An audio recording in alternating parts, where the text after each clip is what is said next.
அஸ்ஸலாமு அலைக்கும். Welcome to Shala's recipes. இன்றைக்கி நம்ம என்ன ரெசிபி பார்க்க போகிறோம்னா பஞ்சாபி ஸ்டைலில் வெண்டிக்காய் மசாலா. இது சப்பாத்தி கூட சாப்பிட்றதுக்கு நல்லா இருக்குங்க. வாங்க எப்படி செய்யலான்னு பார்க்கலாம். ஒரு கடாயில் 1 டீஸ்பூன் ஆயில் சேர்த்துக்கோங்க. வெண்டிக்காய் நான் 1/4 கிலோ எடுத்திருக்கேன். இந்த மாதிரி நீள நீளமாக கட் பண்ணி எடுத்துக்கோங்க. இதை அந்த ஆயிலில் போட்டு நல்லா வதக்க போகிறோம். நம்ம ஒரு 5 மினிட்ஸ் நல்லா வதக்கிக்கோங்க. ஏன்னா நம்ம கிரேவியில் ரொம்ப நேரம் கொதிக்க வைக்க போகிறது கிடையாது. அதனால் நல்லா வதக்கிக்கோங்க. இப்போ இதை ஒரு பிளேட்டில் மாற்றிக்கலாம். இப்போ அதே கடாயில் 2 டீஸ்பூன் ஆயில். இந்த ஆயிலில் ஒரு பட்டை, 2 ஏலக்காய், 2 லவங்கம், ஒரு பிரிஞ்சி இலை, அது கூட கொஞ்சம் ஜாவித்ரி, இதை மட்டும் சேர்த்து நல்லா வதக்கிக்குங்க. அதில் ஒரு பெரிய வெங்காயத்தை சின்ன சின்னதாக கட் பண்ணி சேர்த்துருக்கேன்.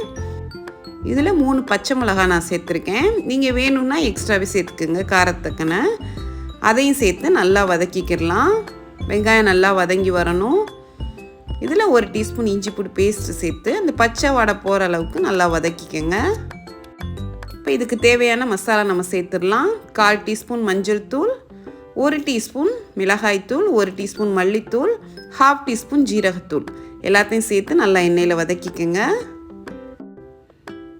நல்லா வதக்கிட்டு இப்போ நம்ம இதில் தயிர் சேர்க்க போகிறோம். நான் 150 கிராம் தயிர் எடுத்திருக்கேன். அதை ஒரு விஸ்கை வச்சு நல்லா மிக்ஸ் பண்ணிக்கோங்க. கெட்டி இல்லாமல் இந்த மாதிரி ஸ்மூத்தாக இருக்கணும். இப்போ இதை நம்ம கடாயில் சேர்த்துடலாம். அடுப்பை லோ ஃப்ளேம்லேயே வச்சுக்கோங்க. வச்சு இதை ஊற்றி நல்லா மிக்ஸ் பண்ணிடுங்க. இப்போ இதுக்கு தேவையான அளவு உப்பு, 1 டீஸ்பூன் உப்பு சேர்த்துக்கலாம். நான் இன்னும் உப்பு சேர்க்கலை. சேர்த்து அதையும் நல்லா மிக்ஸ் பண்ணிடுங்க. இப்போ நம்ம வதக்கி வச்சுருக்க வெண்டிக்காவையும் சேர்த்துடலாம். நல்லா மிக்ஸ் பண்ணிவிட்டு ஒரு 5 நிமிஷம் லோ ஃப்ளேமில் குக் பண்ணுங்கள். குக் ஆகட்டும். இப்போ இதில் 1 டீஸ்பூன் கரம் மசாலாவும் 1 டீஸ்பூன் கசூரி மேத்தியும் சேர்த்துக்கோங்க. கசூரி மேத்தி சேர்க்கையிலேயே நான் அடுப்பை ஆஃப் பண்ணிட்டேன். மஞ்சட்டிங்கிறனால நமக்கு அப்படியே பாயில் ஆகிக்கிட்டே இருக்கும். ஒரு 5 நிமிஷம் அப்படியே கொதிச்சுக்கிட்டே இருக்கும். அந்த சூடு அப்படியே நிற்கும் மஞ்சட்டியில். ஃபைனலாக மேலே கொஞ்சமாக மல்லித்தலை சேர்த்து நம்ம இறக்கிடலாம். அவ்வளோதேங்க, பஞ்சாபி ஸ்டைல் வெண்டிக்காய் மசாலா சூப்பராக தயாராகிடுச்சு.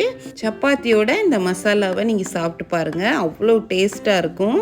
கண்டிப்பாக எல்லோரும் ட்ரை பண்ணி பாருங்கள். வெண்டிக்காய் பொரியல் தான் நம்ம சாப்பிட்ருப்போம். இந்த மாதிரி கொஞ்சம் டிஃப்ரெண்ட்டாக செஞ்சு சாப்பிட்டு பாருங்கள். வெண்டிக்காவை பொறுத்த வரைக்கும் சில பேருக்கு பிடிக்கும், சில பேருக்கு பிடிக்காது. அப்படி இருக்க போவேல இந்த மாதிரி டிஃப்ரெண்ட்டாக நம்ம செஞ்சு கொடுக்க போவேல விரும்பி சாப்பிடுவாங்க. இந்த கிரேவியை பொறுத்த வரைக்கும் அவ்வளோ வாசமாகவும் இருக்குது. அது போக அந்த வெண்டிக்காவை மட்டும் எடுத்து சாப்பிடையில அவ்வளோ டேஸ்ட்டாக இருக்குது. இந்த வீடியோ உங்களுக்கு பிடிச்சிருச்சுன்னா லைக் பண்ணுங்கள், ஷேர் பண்ணுங்கள், சப்ஸ்கிரைப் பண்ணுங்கள். இன்ஷா அல்லாஹ் நெக்ஸ்ட் வீடியோவில் பார்ப்போம். தேங்க்ஸ் ஃபார் வாட்சிங். பாய்.